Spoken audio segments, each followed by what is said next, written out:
Genius Zirakpur के video lecture series में आपका स्वागत है। आज हम class 9 science chapter 3 atoms and molecules करेंगे।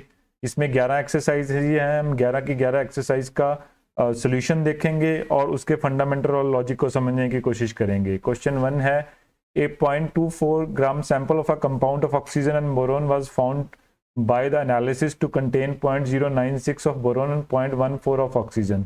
तो 0.04 में 0.096 जो है बोरॉन है, 0.144 ग्राम ऑक्सीजन है। Calculate the percentage.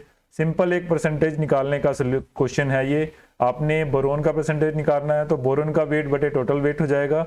आपने ऑक्सीजन का परसेंटेज निकालना है तो ऑक्सीजन का वेट बटे टोटल वेट हो जाएगा। आंसर देखते हैं। मास ऑफ बोरोन दिया है, मास ऑफ ऑक्सीजन दिया और मास ऑफ सैंपल दिया है।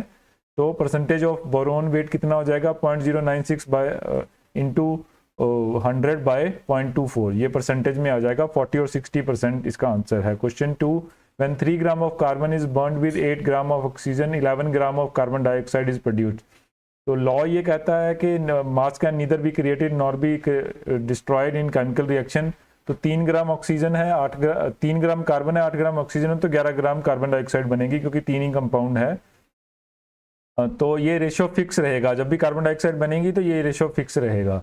What mass of carbon dioxide will be formed when 3 gram of carbon is burnt with 50 gram of oxygen? अगर 3 ग्राम ही कार्बन बर्न किया गया है तो 8 ग्राम ही ऑक्सीजन चाहिए, बाकी एक्सेस हो जाएगा। Which law of chemical combination will govern this? अगर ऑक्सीजन डेफिशिएंट होती तो हो सकता था कि कार्बन पूरी तरह से बर्न ना हो पाती। अब ऑक्सीजन एक्सेस में है तो ऑक्सीजन बच जाएगी। आंसर देखते हैं। Carbon plus oxygen carbon dioxide, तो 3 ग्राम carbon reacts with 8 gram oxygen to produce 11 gram of carbon dioxide. 3 gram of carbon dioxide burned in 50 gram of oxygen, then the 3 gram will react with 8 gram of oxygen. The remaining 42 gram of oxygen will be left unreactive. In this case also only 11 gram of carbon dioxide will be formed. तो बाकी की जो oxygen है वो extra हो जाएगी। तो इसमें कौन सा लॉ लग रहा है? ये लॉ ऑफ कांस्टेंट प्रोपोर्शन है। जब भी एक मॉलिक्यूल बनता है उसमें जिस प्रोपोर्शन में एलिमेंट्स है उसी प्रोपोर्शन में एलिमेंट होंगे तो ही वो मॉलिक्यूल बनेगा, अदरवाइज वो मॉलिक्यूल नहीं बनेगा। Question 3, what are polyatomic ions? Give example. जिस भी एटॉमिक पॉली एटॉमिक आयंस, जिस भी मॉलिक्यूल के ऊपर कोई ना कोई चार्ज है हम उसको पॉली एटॉमिक आयन बोलते हैं। जैसे a polyatomic ion is a group of atoms carrying a charge, positive और negative. For example ammonia NH4, इसमें +4 चार्ज है। हाइड्रोक्साइड आयन में OH में -1 आयन है। कार्बोनेट आयन और सल्फेट आयन, हाइड्रोजन भी एक आयन ले सकते हैं आप। क्वेश्चन 4 पे, right the chemical formula of the following. सबका केमिकल फॉर्मूला लिखना है। मैग्नीशियम क्लोराइड, मैग्नीशियम और क्लोराइड का आयन है, का मॉलिक्यूल है। कैल्शियम और ऑक्साइड का है। कॉपर और नाइट्रेट का है। एल्यूमिनियम और क्लोरीन का है। कैल्शियम और कार्बोनेट का है। मैग्नीशियम में MgCl2 वैलेंसी बराबर करनी है, C और Mg की वैलेंसी बराबर करनी है। कैल्शियम ऑक्साइड में कैल्शियम और ऑक्सीजन CaO हो जाएगा। कॉपर नाइट्रेट में CuNO3 हो जाएगा, NO3 2 हो जाएगा। एल्यूमिनियम क्लोराइड में AlCl3। आपको इनकी वैलेंसी बराबर करनी है।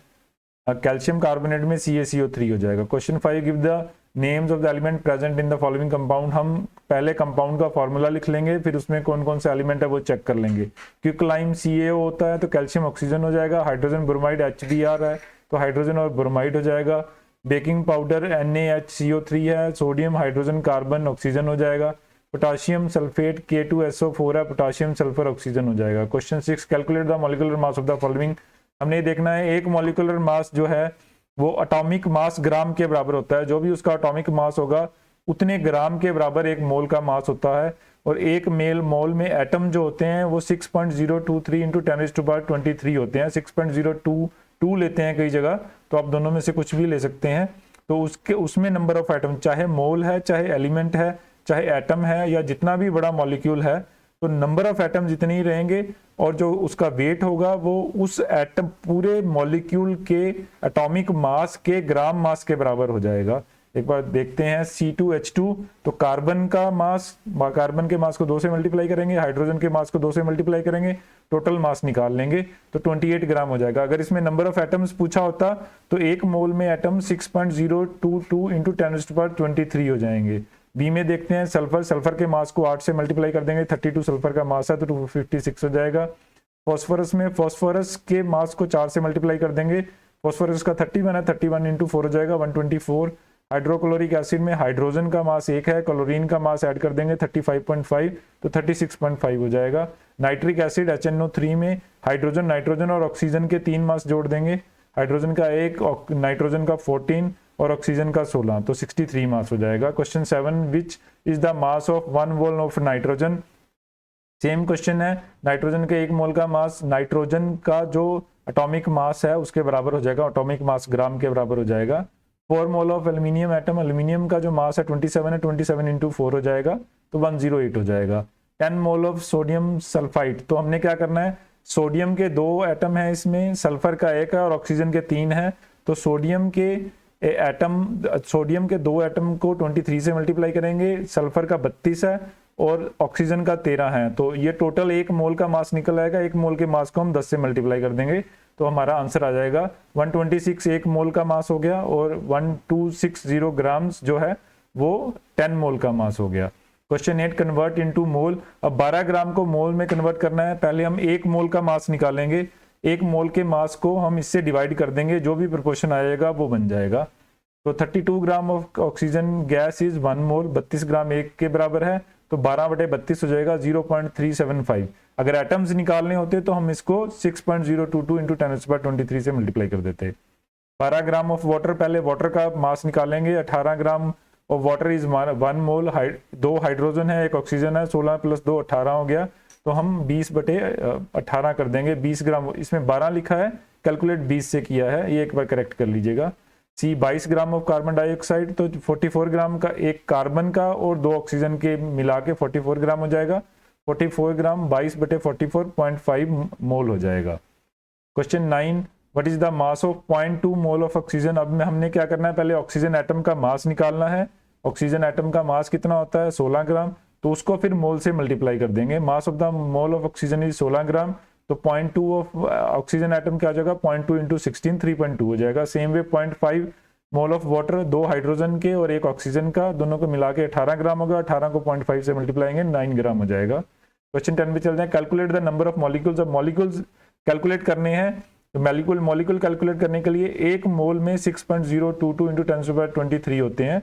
16 ग्राम ऑफ सॉलिड सल्फर, पहले मोल निकालेंगे कितना है, 16 ग्राम ऑफ सॉलिड सल्फर में पहले इसका मॉलिक्यूलर मास निकालेंगे। Molecular mass of sulphur molecule is 32 into 8 256 हो जाएगा।